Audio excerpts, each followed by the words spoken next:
Thanks for staying with us. Let's now quickly take you to what the national dailies are saying this morning. And we see quite a number of issues making the rounds today. But quickly, we'll run through the headlines before we come back to analyze some of its contents. First, the Nation newspaper. And we see here, Eid President seeks prayers for troops battling terrorists. That seems to be our president's, prayer to God as we celebrate the Eid at this period. From the Daily Independent, toughest days are behind us. Tinubu again tells Nigerians. Okay, we believe so as well. And quickly we get to the Punch to see what is making the rounds right there. Salah, Tinubu promises economic rebound, urges prayers for soldiers. Seems to be the same thing as well. And quickly to the Weekend Hope this morning. Low pricing power, dull markets, festivity. This is according to a survey. We'll tell you exactly the breakdown of that survey in just a moment. And we're on quickly to this Nigeria as we see a tragedy in Kaduna. Mudslide claims 11 lives, mostly children in Kabua local government area. A sad one right there. More details shortly. And now to another conversation on the platform Times this morning. We see here low subsidy or fuel subsidies come, how fugitive oil mogul duped Nigeria of 3.7 billion naira, says ex-EFCC chief. Okay, seems like a conversation from that book, yeah? And from the Leadership newspaper this morning, celebrating the life and times of Professor Jibril Aminu, who's gone at 85. We'll talk more about that in just a minute. And where I always look forward to seeing Osime. Fortunately, I don't think he's there today. Like Vera will always, caution me. It's not my name you should mention, no. But guess what? He's there. Offer Osime 65 million euro. I've always said I want to change careers, but that's what we're going to be talking about this morning on the various national dailies. Of course, my wonderful colleagues, Rhea, Veronica, and Etoma is right here to do justice to this. First, the Nation newspaper. We see the prayers of the president, Etoma, for the troops. Seems to be, security is a major concern for the president at this time.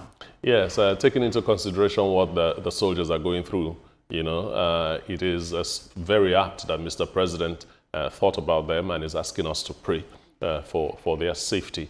We saw a very disturbing video of one of the terrorists, being proud of what they've done to Nigerian soldiers. I don't want to paint a graphic picture, but I'm sure a lot of us saw that stuff. So it is a good thing, and I would urge Nigerians, Muslims, as they are going to pray right now, they should be in the prayer ground around this time now, to also include that in their prayers. And Vera, I'm seeing something else right here. Tinubu is defending his legacy road projects, and he's saying funds will be enough. It means we have money, man. It depends on how you see it, because if the monies we have are for infrastructure development, then you cannot necessarily say that we have money, so to speak, because what Nigerians see as having money is that everything, the price of items have dropped as a result of the money that you have. But what we are facing is inflation. And then what's the strength of the naira even as we speak? So it's a compounded issue. But then he says that he will definitely defend his legacy and the infrastructure projects that he is doing.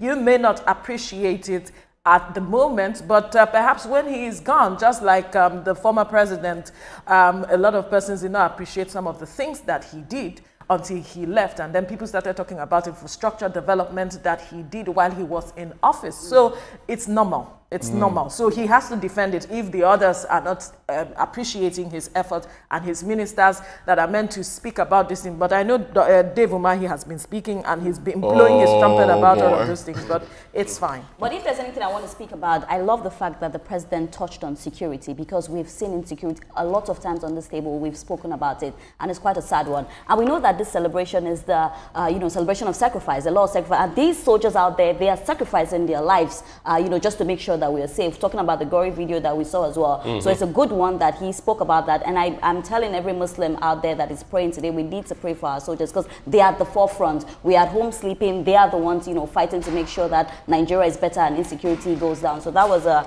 good one for him. I expected that, and when I saw it, I'm like, thumbs up. And Ria, I wanted to take you actually to the Daily Independent, because Vero spoke very well about the reality of the economy. And of course, the Imam also said that as well. And we see something, your toughest days are behind us. The president is telling Nigerians, is the toughest days really? But I always say this thing, we cannot fix Nigeria in a day. Well. So we have to be patient. And there's a part I saw where he talked about patience, we being patient. At the end of the day, I think that sometimes we expect magic. The economy is hard. Everybody is affected. Well, maybe you're not affected, but like everybody is affected. You don't look like you and Veronica. You and Veronica don't look like you're affected. No, but I bought a first lady yesterday, so But I always say, I say this thing, we need to be patient. We cannot expect magic. So if he's saying toughest days, like we have seen things, reforms that he's doing to make it better. So I always say fingers crossed and let's see how it goes. That patience of a thing. I know sometimes they say the patient dog eat the fattest bone, but sometimes there's no bone for the dog. But we can only hope for the best. Yeah, please go ahead. If I can weigh in on that, the matter of patience. You see, when we say something and Nigerians are not seemingly understanding it, we need to understand why they are not understanding what you are saying. And that's where strategic communication comes in. I think that the current administration, those who are supposed to be strategic in communicating government's activities to the people, are not doing enough. Because if they are doing enough, the president will not in every speech hammer on patience, on the need for Nigerians to be patient, because he says he is doing a lot. And if the people say, we are not seeing your words matching your actions, then there is a gap that needs to be bridged. Yes, we know patience is a virtue, but patience is not going to help me buy food items in the market. Patience is not going to help me pay my house rent. Patience is not going to help me do a majority of things that I should have been able to do. As we speak, those who are celebrating Salah are not happy. That is why those who need to communicate the essence why government is saying be patient need to do better. Yeah, but Veronica, I think the reason why he says it all the time is because he hears the cries of Nigerians. I'm not he saying hears he's not everything that is being said. So I believe that that's the reason why he needs to elaborate more on it. You seem to be the patient one on the table. Yes, I know. It comes with time. All right. I pray that what Mr. President says is true, and that's how it's going to be, that the worst days are over. Like Vero said, the people that are supposed to engage Nigerians about his programs, his activities, are not doing a good job about it. That's just the flat truth. Because if they were, Nigerians would have known that it is necessary for him to build a foundation before we start putting blocks on top. And what he has been struggling to do in the past 2 years is building those foundations. That's why he's coming up with policies that are very bold, very courageous, and everybody is saying that Mr. President is a courageous person and all that. Now, when these policies start yielding dividends, we are going to see better days. And from his assessments, those dividends are about to start rolling in. And that's why we speak on, it's not miracles. It's not something that you wake up the next morning and it's totally transformed. This conversation seems to inflame us. No, it's true. And I just wanted to say something that, yes, when the president took some bold steps, he created a buffer.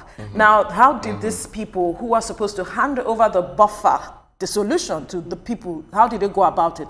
Did corruption come in? Was there transparency? I will leave it at that. Well, and that's why we always fight for accountability. But let's move on. and we're going to see something right here on the Punch, even though we won't really talk about that. But the FCC minister is welcoming the president to commission quite a number of projects. We know he talked about that. The president was going to commission, I think, about 20-something plus, I can't remember the exact number now, projects, you know, in the FCT alone. So, to what we've all talked about, the president is going to be there to commission some project. But let's quickly run to the weekend newspaper today and see something there that is biting exactly as we just talked about. Low purchasing power, dull markets, festival. And we see here in Ondo State, security agencies assures residents of a hitch-free festival. I'm always a little bit bitten by the fact that government needs to assure us of a hitch-free whatever, even whether Christmas or New Year or any other time. I mean, it's just normal. Shouldn't it just normally be a hitch-free one? In our recent history, celebration times have always been the harbinger of one tragedy or the other. You know, and with the security realities that we are facing in Nigeria, at times it's good people in authority come out and give you some confidence that, look, go ahead, celebrate your day. Nothing will happen to you because we've done everything to ensure that nothing happens to you. That way you can celebrate without looking over your shoulder. Let me take your brains on this one. Man batters wife for allegedly stealing money to buy salad dress. Who did she steal money from? From him. But your husband's money is your money, so what about wait, money? let me talk now. That one is for those who are married. So the issue is, why are you stealing to buy a dress? What pushed you? You see, that's pressure from society. A lot of people need to create a buffer around them. Yes, the society will put you under certain pressures, but how do you defend that? How do you create a buffer? She didn't need to steal. Wear what you have. I mean, if people are saying, you are not looking good, you are repeating certain clothes, it's none of their business. Exactly. You decide. It's unfortunate that he had to batter his wife because perhaps his image has, you know, just been stinted by her activity. If it was his money, then there is a strained relationship between them because she should have even communicated with him, I need money to buy a dress in the first place. Communication in marriage is key. Is key. But unfortunately, this has happened and he will face the full wrath. Can I come in there? I beg to differ. First of all, there's no reason why you should beat somebody, talk less of beating a woman. And now, I don't justify and your wife. And let me tell you something. I don't believe that you are stealing from your husband, because two is one. When you marry, you are one. Like, it's one. So you cannot steal from your husband, first of all, because it's your own. Once we agree on that, but you know, there are boundary lines. Do you understand my point? There are boundary lines. And also, it's when you get married, you understand what I mean by there are boundary lines. Veronica, you do not take advantage of people. Veronica, let me say something that to you. It's Salah celebration. As a man, you are supposed to, except you don't have. As a man, you are supposed to provide, except you don't have. We do not know the plans he had with that money. Yeah, right. It's still coming back. But whatever he did is wrong because he beat her up. So that already justifies that, of course, it. she's condemned that. We all condemn that as well. But Ria, there's something right here. DNA test exposes paternity fraud, ends 7-year marriage. We're talking about marriage, isn't it? and here now, the DNS revealed that this man is not the father of her children. But you know, somebody was saying something, Veronica, that if they open a hospital for, you know, just DNA and it's free, and people are going there to check, a lot of marriages will crash. And I read that thing and my body shook. Of course, it's possible. But are we still facing that? That's what he just read. That's what he just read. This is a current. It's a current situation. The unfortunate thing is that, from my own perspective, is that the circumstances surrounding this whole matter should be investigated. Because in hospitals, you've heard of stories where people swap babies. True. So what could have happened? So we can trace it back to that as well. How did it get to this point? Did she, okay, let her confess. If she would want to confess at the end of the day to say, okay. I love the way Veronica speaks like a mother, let her confess. Well, she's a mother. I like to get to the root of the matters. root of it. Right. Not just assume that, okay, because what happened, tell us. Yeah. Then you can now decide which dimension to take the whole matter. That's my own. And Echoma, let me take you to this Nigeria, the conversation of the tragedy in Kaduna. Sad one right here, mudslide claiming 11 lives. And it specifically said mostly children. This is a sad one, marking a wonderful celebration like this for our Muslim brothers and sisters. And look at where it happened. We have a big population of Muslims.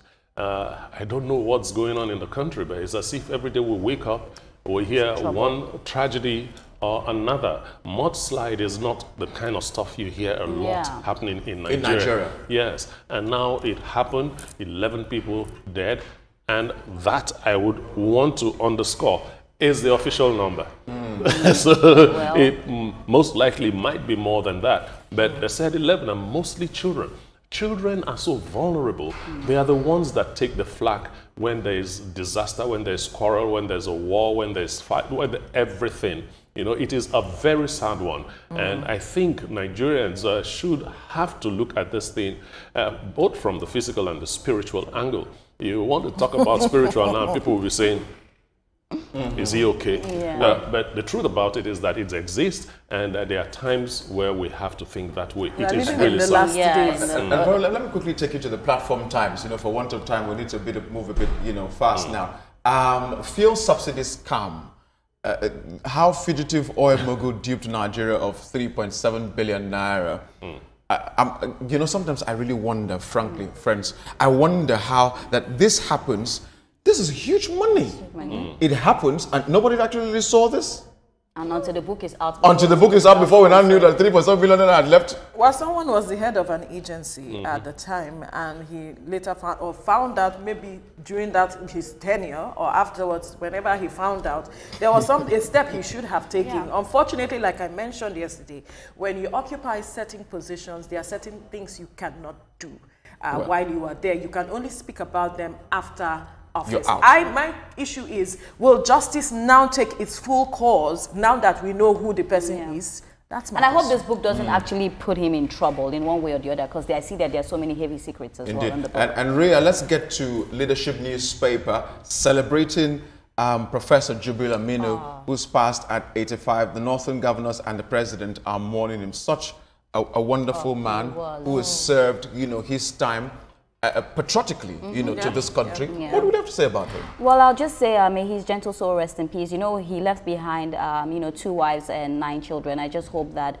they are able to take the grief, because it's a big one. He's actually one of the best people when it comes to politics in Nigeria. We've seen that he was also, I think, was it Minister for Petroleum or something at some point, education as well. He was also a senator as well, cardiovascular health. He was one of the best when we talk about that. He was a doctor as well. And a lot of politicians have been throwing out tributes to him as well. May his gentle soul rest in peace. That's what I'll say. And finally, we get to our last newspaper, which is the Sporting Life. And boy, I love money. I love the money. Check it all out here. Napoli rejects Al-Ahly's 65 million euro offer for Osimhen. Etoma, I'm always impressed about the kind of figures I get from sports. Now, so why don't you just Do you know that this is exactly why I stopped watching football? Really? Yes, because I get hypertensive over one game or the other, and these guys are receiving monies every Friday. I think footballers need to do charity at some point. But talking about football, I think we should all put our hands together and pray for Nigeria versus Russia. Predictions. I'm not predicting. Okay, so I will predict Nigeria 6, Russia 0. But to the story we are talking about. This prediction is too. Osimhen, I wish him the best right now, because there's so much struggle for him. Everybody wants him in their club, because he has performed so well, and he has shown how valuable he is. So it's important that his managers make the right decision. Even if certain clubs do not want him, whatever it is, the right decision that would advance his career at the end of the day is what he should take. And also he should go for the highest money. Well, I'm sure he knows which one to take, but I must thank you guys for doing this with me again. It's always a pleasure. That's how far we can go with you on a newspaper review segment.